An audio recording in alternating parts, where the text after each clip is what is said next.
చేయగలిగితే కేసీఆర్ గారు మేలు చేసిండు తప్ప చెడు మాత్రం చేయలే. ఇంతకుముందు మాట్లాడుతూ రాయగిరి సోదరులు మాట్లాడుతున్నారు ఏమని, అన్నా మాకు యాదగిరిగుట్ట ఒకప్పుడు ఎట్లుండే ఇప్పుడు ఎట్లా అయింది, కేసీఆర్ రాకమునుపు ఆ ఏరియా ఎట్లుండే ఇవాళ ఎట్లా డెవలప్ అయింది, దాంతో భూముల విలువ ఎట్లా పెరిగింది, ఇవన్నీ కూడా సరే అందులో కొంతమందికి అసౌకర్యం కలిగి ఉండొచ్చు. కానీ ఎక్కువ మందికి మనకి ఇవాళ తెలంగాణలోనే తిరుమల తిరుపతి దేవస్థానం లెక్క యాదగిరిగుట్ట తయారైంది, యాదాద్రి తయారైందంటే అది మనందరికి గర్వకారణం. ఆ క్రమంలో మీరు ఎక్కడికక్కడ త్యాగాలు చేసుకుంటూ వచ్చినారు, ఎక్కడికక్కడ ప్రభుత్వానికి సహకరిస్తూ వచ్చినారు, అట్లే నడుస్తూ ఉండే. రెండో టర్మ్కి వచ్చే వరకు కేసీఆర్ గారి ప్రభుత్వంలో కాంగ్రెస్ వాళ్ళకి ఒకటి అర్థమైంది, కేసీఆర్కు రైతులకు దృఢమైన సంబంధం ఏర్పడ్డది. రైతు బంధు ఇచ్చిండు, 73,000 కోట్లు వాళ్ళ ఖాతాలో వేసిండు, అడగకముందే టైంకు నాట్లు పడే టైంకే పైసలు వేస్తున్నాడు, రైతు బీమా తెచ్చిండు, నీళ్లు తెచ్చిండు. ఇక మరి 70 లక్షల కుటుంబాలు మరి ఆయనకు దృఢపడిపోయి మొత్తానికి ఒక దృఢమైన సంబంధం ఏర్పడితే ఎట్లా దీన్ని ఎట్లన్నా ఇచ్చగొట్టాలి అనే ఉద్దేశంతో ఇప్పుడు మీరు మాట్లాడిన R&B మినిస్టర్ కానీ భువనగిరి ప్రాంతంలో, మునుగోడు ప్రాంతంలో, ఇంకా ఇతర ప్రాంతాల్లో ఎక్కడెక్కడి నుంచి అయితే RRR పోతున్నదో కాంగ్రెస్ నాయకులు ఎట్లయితే మేనిఫెస్టోలో చెప్పిర్రో అట్లే అడ్డగోలుగా వాళ్ళ నోటికి ఎంత వస్తే అంతా మీకు ఇష్టం ఉన్నట్టు హామీలు ఇచ్చినారు. నేను చూసిన నిన్న దామోదర్ రెడ్డి గారు నేను వీడియో చూపెట్టిన మునగాకమున్న వెంకటరెడ్డి ఏం మాట్లాడిండు ఆనాడు, కోమటిరెడ్డి వెంకటరెడ్డి భువనగిరి ర్యాలీలు అనేది నేను చూసిన. చాలా నోటికి వచ్చినట్టు కాదు, ఎంతంటే అంత ఎటు పడితే అటు మాట్లాడిండు. మళ్ళీ అదే వెంకటరెడ్డి గారు ఇవాళ ఏమంటుండు, మీరు పోతే అది అయ్యేది ఉందా పోయేది ఉందా, RRR అవుతుందో పోతుందో నాకేం తెలుసు, నాకు తెలియదు ఎత్తేసినట్టు మాట్లాడుతూ ఉన్నాడు.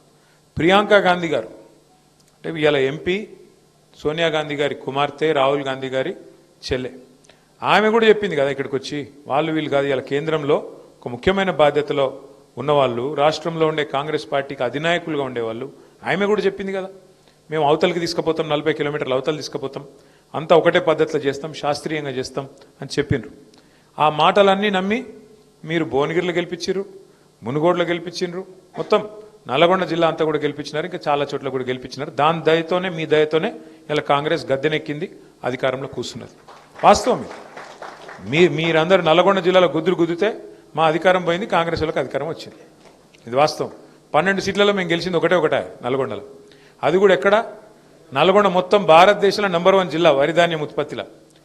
కేసీఆర్ ఏమో మీకు గుట్ట మంచిగా చేసి మంచిగా మెడికల్ కాలేజ్ నల్గొండలోటి, సూర్యాపేటలోటి, యాదాద్రిలోటి 3 మెడికల్ కాలేజీలు, 3 కలెక్టర్లేట్లు పెట్టి మీరు నల్గొండకు పోయే తిప్పలు లేకుండా మీకు భువనగిరిలోనే కలెక్టరేట్ పెట్టి కూసున్న కాడికి వెళ్ళి సలగదలకుండా మంచిగా అన్ని ఏర్పాటు చేసి ఆఖరికి ఒక మెగా విద్యుత్ ఉత్పత్తి కేంద్రం దామరచెర్లలో, మొత్తం తెలంగాణలో నంబర్ 1, తెలంగాణలో కాదు దక్షిణ భారతదేశంలోనే అతిపెద్ద విద్యుత్ ఉత్పత్తి కేంద్రం పెట్టి వరిధాన్యం ఉత్పత్తిలో నంబర్ 1 చేసి నీళ్లు కోదాడ, సూర్యాపేట, తుంగతుర్తి ఎన్నడూ జీవితంలో టేలెండు అంటే ఆడికి రాకనే పోతుండే నీళ్లు, SRSP నీళ్లు, గోదావరి నీళ్లు, కాళేశ్వరం ద్వారా SRSPని కూడా పునరుజ్జీవం చేసి ఎన్నడూ జీవితంలో కాళేశ్వరం నీళ్ళని తీసుకొచ్చి తుంగతుర్తి, సూర్యాపేట, కోదాడ తడిపితే దాంతోని అల్టిమేట్గా నంబర్ 1 అయింది.